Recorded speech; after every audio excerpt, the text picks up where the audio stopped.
Hello, aujourd'hui je vais vous montrer comment utiliser les CryoSpoon. Ce sont des outils de beauté parfaits pour drainer et décongestionner le visage.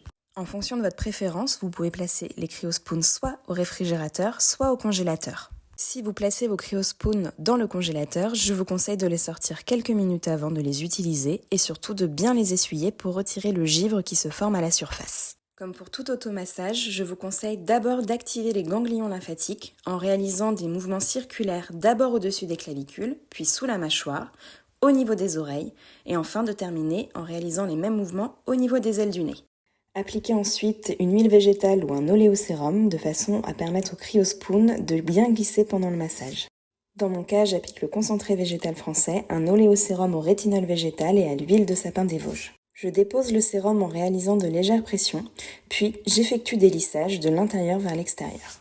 Avec mes CryoSpoon, je vais à nouveau réaliser des pressions sur les ganglions, donc au-dessus des clavicules, puis des lissages du haut vers le bas, au niveau du cou et plus précisément au niveau du sternocléido-mastoïdien, le gros muscle très tendu souvent, qui est situé sur le côté de la nuque.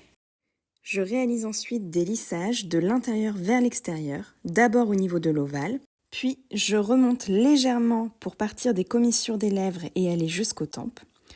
J'englobe ensuite les pommettes et remonte à nouveau jusqu'aux tempes. Pour décongestionner le contour de l'œil, je viens déposer la surface plane des CryoSpoon sur la paupière, puis j'effectue des lissages avec une pression légère, toujours jusqu'aux tempes.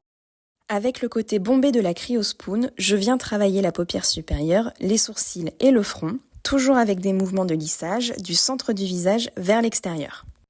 Au niveau de la paupière supérieure, les mouvements sont légèrement remontants, de façon à raffermir et retonifier la zone afin d'agrandir le regard. Si cela est plus facile pour vous, vous pouvez également réaliser le protocole avec une seule CryoSpoon, d'abord d'un côté du visage, puis ensuite de l'autre. L'automassage se termine par un lissage des tempes jusqu'au ganglion susclaviculaire afin de terminer le drainage.